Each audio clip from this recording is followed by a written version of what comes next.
Hey, are you Autumn? I turned around at the voice while having coffee with my family at a cafe, and there stood my ex-husband, Ryan. Next to him was Lena, the woman who took him from me years ago. Oh. So, you got married? I glared at him in silence. Then he continued. Oh, I see. The infertile defect is still single? Planning to remarry with someone who already has kids? You and your new husband would be a perfect match. Ryan said this as if it were the most amusing thing. I slammed the table and stood up. What? Who are you calling infertile? It's true, right? Don't act like it isn't. Ryan laughed mockingly. We left the cafe since we felt sick. Just then, two girls, who seemed to be their daughters, walked past us. Autumn. One of the girls ran towards me and called out loudly. Catching her breath, she said, I'm Michelle, Ryan's daughter. Autumn, I have something very important to tell you.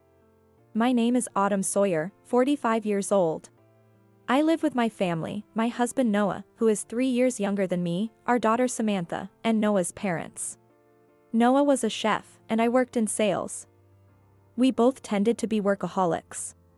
Sometimes I worried that our 12-year-old daughter Samantha felt a bit lonely. However, Noah's parents who lived with us understood our work and treat Samantha with both kindness and strictness, allowing us to focus on our jobs without worry. On our rare days off together, Noah often prepared his exquisite dishes for us. Samantha was always envious of his skills and took every opportunity to learn cooking from him. But 17 years ago, I never imagined I would be this happy.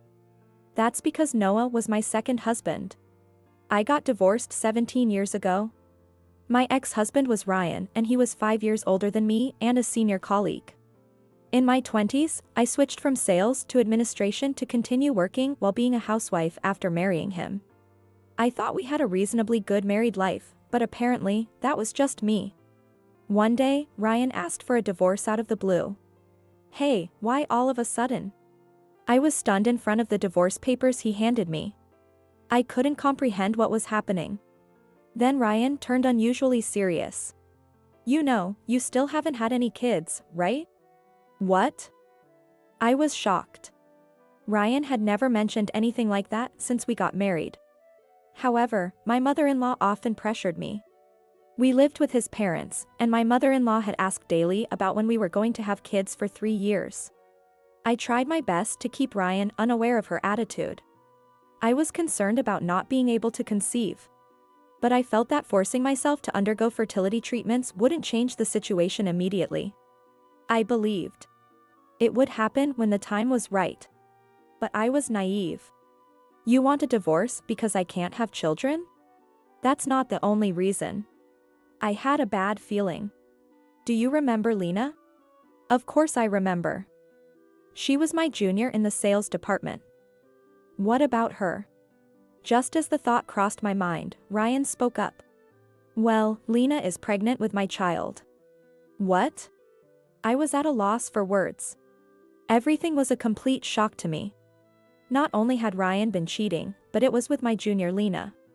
Divorcing me just because she's pregnant is too one-sided. I can't accept that. I argued vehemently. But Ryan had a nonchalant expression and said, but my mom agrees with it. At that moment, I realized where this conversation was coming from. I questioned to confirm. Yes, I support Ryan's relationship with Lena. My mother-in-law easily answered. Why? Doesn't that mean Ryan was cheating? Can you really forgive that? Yes, I can. I was speechless at her words. Because you've shown no sign of having children, right? I've been worried about that all this time.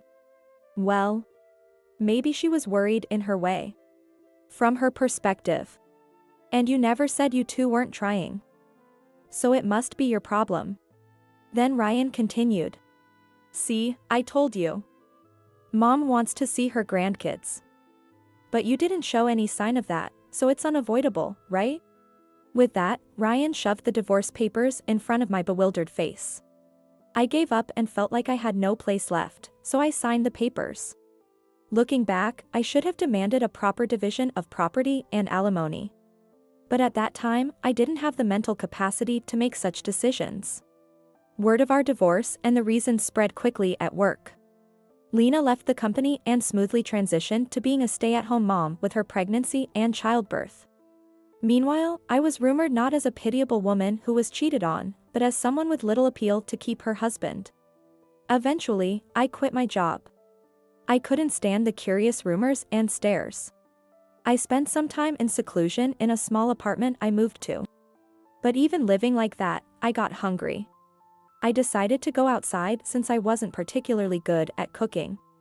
I went to a small restaurant being drawn by the good smell of stew. As I stared at the menu for a long time, I heard the chef ask, "What would you like?" Apparently, I had been looking at it for a long time. At that moment, I realized how utterly exhausted I was. Tears streamed down my face and I sniffled while I was eating. Yet, the chef silently placed extra napkins in front of me. That chef was Noah, my current husband. After that, I started frequenting the restaurant and eventually began dating Noah. Even when I told him I was older and divorced once, it didn't change our feelings for each other, and we married relatively quickly.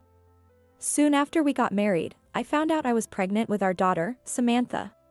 Unlike my previous mother-in-law, Noah's parents were wonderful. My own family lived far away, so I was truly grateful for my in-laws treating me like their own daughter. On top of that, they told me I could work if I wanted to because staying at home too much could make me feel cooped up. I started helping out at Noah's restaurant because they were short-staffed and took on the accounting work that the owner disliked. A few years later, the owner retired due to health issues, and Noah took over the restaurant since his skills were highly regarded. Our work and parenting were going smoothly for over 10 years after that. Then one day, the three of us, Noah, Samantha, and I, were visiting different cafes. It was half enjoyment and half learning for Noah and me. We were discussing things like this menu is great or maybe they should consider changing the portion sizes. "Hey, is that Autumn?" I turned at the voice and saw Ryan, a man I had almost forgotten about. And next to him was, "Oh, it is Autumn. Remember me? It's Lena." A woman with a high, sweet voice that was not worthy of her age. Lena was there. She was 5 years younger than me back then, so she should be 40 now. That meant she was already middle-aged. But she was dressed and made up as if she were much younger, looking somewhat out of place. "It's been a while," I replied stiffly. My voice made Noah and Samantha look a bit uneasy. Then, Ryan asked as if to pile on, "Oh. So, you got married?" I glared at him in silence. Then he continued, "Oh, I see. The infertile defect is still single? Planning to remarry with someone who already has kids? You two would be a perfect match." Ryan said this as if it were the most amusing thing. Noah and Samantha were bewildered and their eyes wide in confusion. I slammed the table and stood up. "What? Who are you calling infertile? Oh, Autumn, why are you suddenly angry? It's true, right? You're marrying someone with kids because you can't have your own. What was wrong with these people?" I pointed to Noah and Samantha and said firmly, "No, you're wrong. I've been married to him for a long time and I gave birth to this child." "Yeah, right. Stop lying." Ryan laughed mockingly. I was exasperated.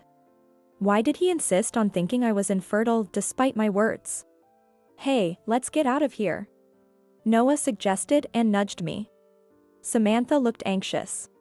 "Yeah, let's go. It's making me feel sick." "Oh, so this table is free then? Hey, come over here." A high school-aged girl approached with a slightly sullen expression from the entrance. "Ah, I see, this girl must be the child Lena was pregnant with then," I thought as I walked past her. "Let's forget about this place and move on to the next cafe. Yes, let's finally enjoy some coffee in peace." We checked the map. Then, Autumn. The girl from earlier ran towards me and called out loudly.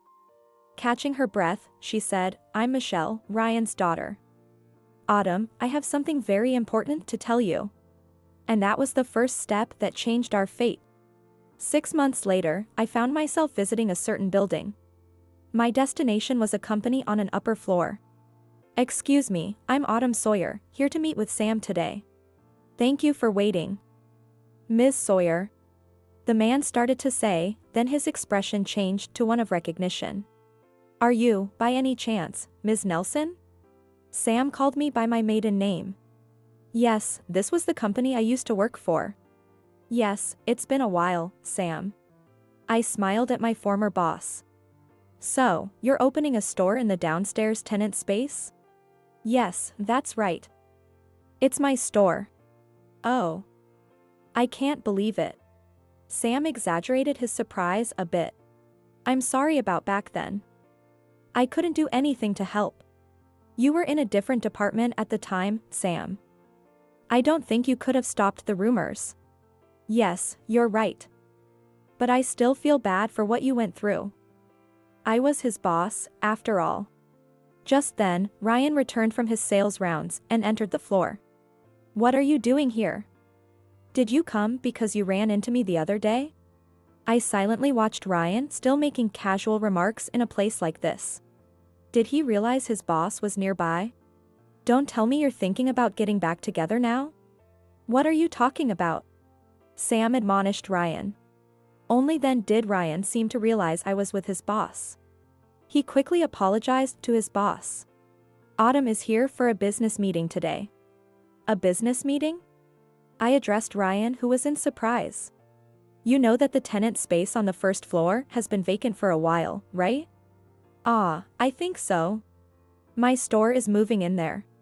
Ryan looked puzzled. "Wait a minute. Isn't that space supposed to be for a famous coffee chain?" "Yes, that's right, thanks to everyone." Sam looked pleased and added.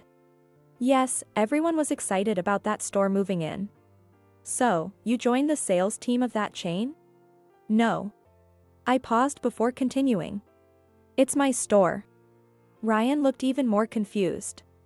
"Hey, Ryan, I thought I told you that the owner of the coffee chain, Autumn, was coming today?" "Owner?" Ryan looked back and forth between Sam and me, and sweat forming on his forehead. "Ryan, today is about discussing business. Make sure you're not rude." "I'm sorry for any inconvenience, Autumn." "No problem. Today, I wanted to give everyone at this company a taste of our coffee." As soon as I said that, the entire floor reacted with excitement. "Wait, are you saying you're treating us to coffee of that famous store?" Young office ladies were quick to react in moments like this. "Yes, that's right. I hope you'll become our best customers and that we can have a long relationship.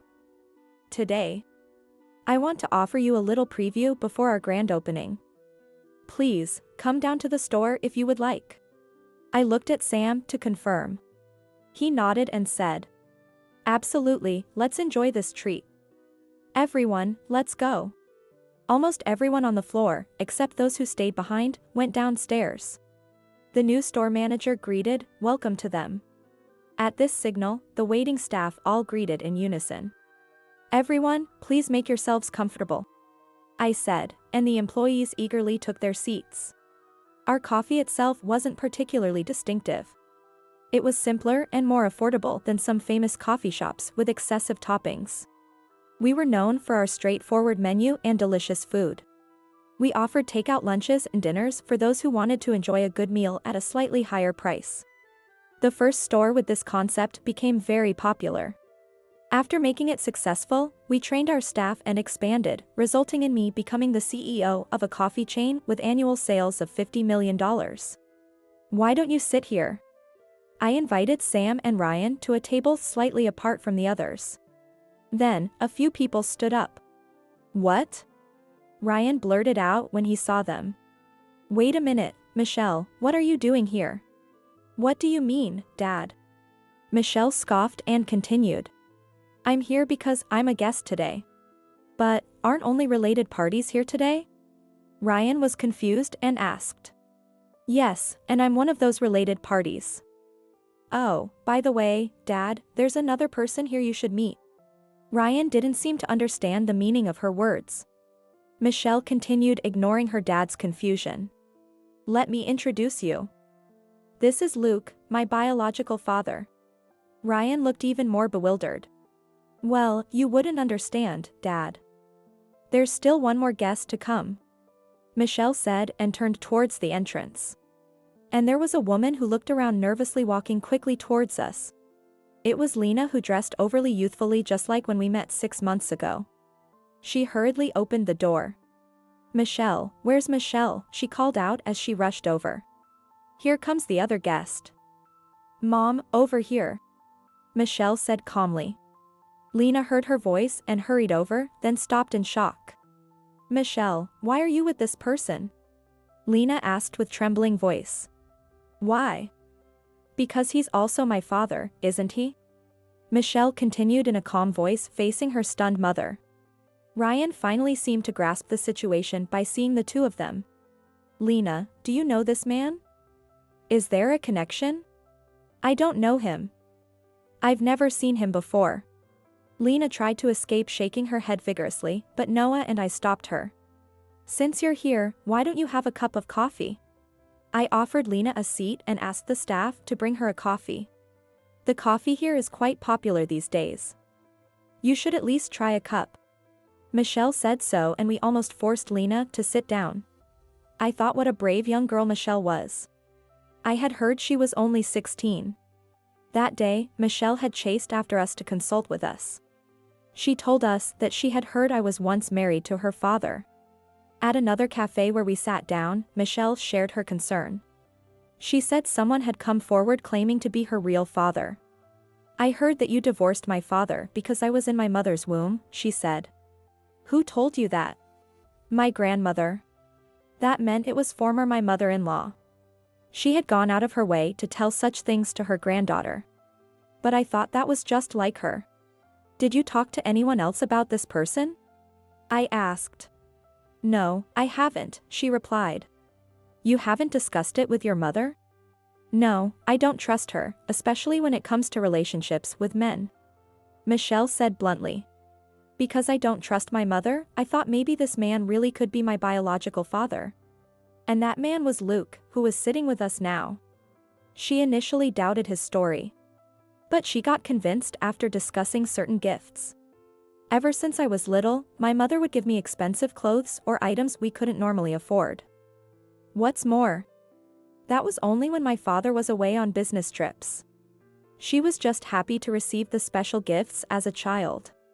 But as she grew older, she started to find it strange. She asked if he had ever sent her gifts in a conversation with Luke. Luke had smiled and said he was glad she had received them. Further probing revealed that he remembered the details and timing of the gifts perfectly. These matched Michelle's memories. That's why I asked for a DNA test with him. When I heard that, I thought she was a stout-hearted girl. I didn't know she would say something like that on her own. But how do you feel about your current parents since you are saying like this? I don't care about my dad. He hardly ever comes home. Whether it's work or something else, I don't know. So Ryan had ended up being a neglectful parent. Despite he was using the excuse of wanting children to leave me. I was shocked by Michelle's next words. My mom has someone she's interested in. I don't know if they're dating, but it's not my dad. The other day, she came home in a taxi with him. Her words were painfully bitter. But the other day, didn't you come to the cafe with your family? That was just a forced outing. My dad's idea of family service. But your family looked genuinely happy compared with that. She said this in a lonely voice. Autumn, excuse me for asking, but are you sure Samantha isn't your stepdaughter?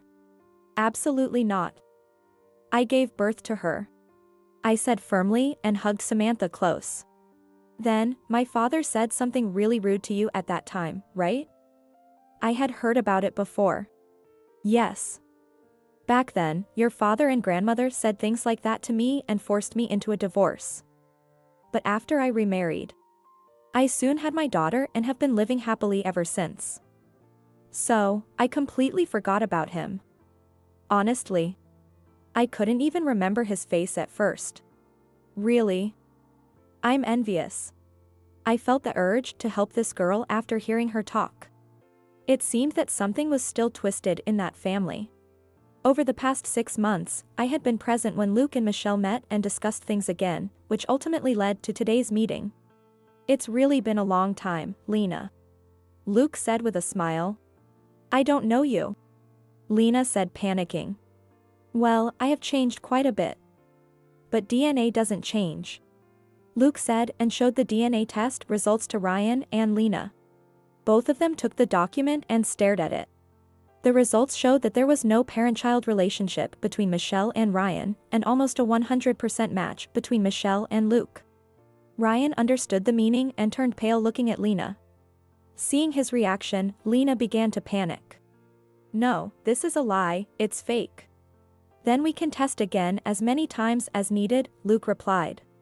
Although, it will probably show the same result each time. I have several test results here, from different labs. He said and took out the additional test results. Lena lunged at Michelle. What have you done? What do you mean, what have I done?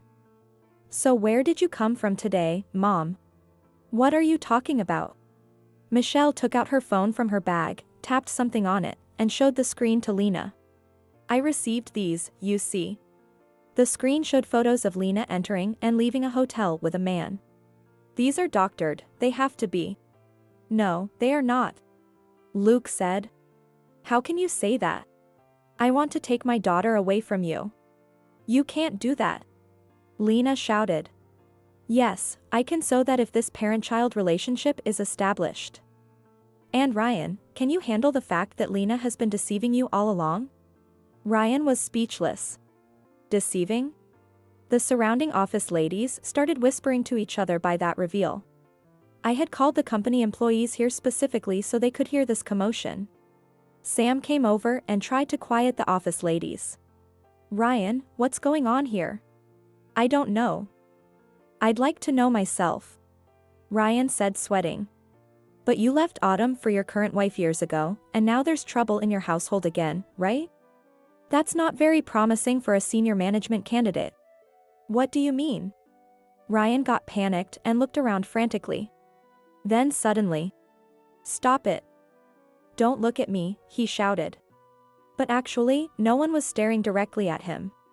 Everyone was just subtly glancing at each other. But it seemed that those gazes felt like sharp daggers to Ryan. What's going on? What should I do? Lena saw her suddenly flustered husband and grew more agitated. Now, please come in. It's your turn. Luke signaled, and a man from a nearby table approached. This is my lawyer. I'm prepared to contest for the recognition and custody of my daughter. Is it okay? Ryan was at a loss for words and froze.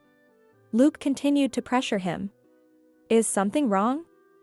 You've been raising another man's child all this time. Doesn't that bother you? Well, it does bother me, but my mother, she wants a grandchild. Oh, I see. I inadvertently voiced out. You've always been weak when it comes to your mother, haven't you? The whispers around us grew louder. I could hear the office ladies murmuring about Ryan being a mama's boy. Michelle, you won't betray me since I'm your father, will you? Ryan asked frantically, but Michelle tilted her head. Honestly, it doesn't matter to me. Ryan looked deeply shocked by her words. He might have loved his daughter in his own way. But her words struck him hard. You've always been too insensitive, Dad. Not just about Mom, but about me too. What do you mean? I've been meeting with my other father for over 6 months. You didn't know anything about it. I knew you didn't care much about me because you were busy with work. But how could you not notice Mom's affair? What were you working so hard for? Sweat began to drip from Ryan's forehead down his cheeks. Wait, you said too much, Michelle. Luke intervened. But I get it. If I disappeared, you'd be running around for Grandma, not for me. You always say, oh, you did well in school. Grandma will be so happy, or you're smart because of our genes, ignoring everything on Mom's side. Lena looked away from her daughter. So, Dad only wanted kids for Grandma's sake, right? Is that true? Ryan couldn't respond. Michelle looked sad and said to Luke. See, that's the kind of person he is. At that moment, Michelle. What are you saying? Your father works hard for us every day. And you're betraying him without a second thought. You didn't even notice, did you, Mom? Well, of course not. Since you were often not home when I got home. And when I mentioned it, Luke helped confirm it. Confirm? Yes, the lawyer replied. We conducted a thorough investigation into your infidelity at Luke's request. We have solid evidence from a private investigator. The photos you saw were just a part of it. Oh, what a mess. Sam sighed and watched the unfolding drama. To think all this would come out at once. Ryan, you were good at your job, but you couldn't keep your family together. No, but it's not entirely my fault. Ryan's words grew weaker. Luke pressed further. So, what will you do? As I said, we're ready to fight. Ryan mumbled something and then suddenly collapsed. Call an ambulance. Call an ambulance. The scene erupted into chaos. It seemed Ryan's mind couldn't handle the sudden onslaught of revelations. Well, there's nothing we can do now. Let's discuss this matter later, Luke said. Then, Lena suddenly turned to Luke and snapped. Wow, you've really come up in the world, being able to afford lawyers and private investigators. Quite different from then. Yes, that's true. Luke replied matter-of-factly. After I got rid of a money-draining pest like you, my finances, my work, and even my life improved. I even found a wonderful wife. Lena slumped her shoulders in defeat by his remark. Sorry for the disturbance. Please enjoy your time, I said to the office ladies who were watching us with keen interest. Not long after, Ryan and Lena divorced. The main reason was that Ryan's mother was furious with Lena. There were two reasons for her anger. One was, of course, the fact that Lena had been deceiving Ryan. The other was that it was discovered that Ryan was infertile. The fact that Ryan had never checked this himself also fueled his mother's anger. However, his mother aged rapidly when the dust settled. She even started showing signs of dementia. It was clear she would need care. Ryan had caused turmoil in his family again, so he was demoted to a less important position due to his poor management skills. Sam told me. Frankly, that position was probably the best one for Ryan to handle given his condition. The sudden shocks had severely affected his mental health. He had always believed he was right, so finding out I wasn't infertile, but he was. And that his beloved daughter had so easily dismissed him, these revelations broke the man who had always prided himself on his abilities. As for Lena, she tried to go to her affair partner after the divorce. However, this man claimed he had no idea she was married and ran away saying he felt deceived. Apparently, Lena had lied about her age and pretended to be 10 years younger. When she told him her real age, he looked like he wanted to throw up, according to the lawyer. After being rejected by her family, Lena had nowhere to go. From then on, she disappeared completely. It was uncertain what she could do since she had been a full-time housewife and a cheater. I thought it was best for her to hit rock bottom. As for Michelle, she was taken in by her biological father and his wife. They pleaded with her to live with them for the short time left until she became an adult. Luke's wife couldn't have children. And Michelle had grown close to her over the past 6 months. She deserved happiness after all she'd been through.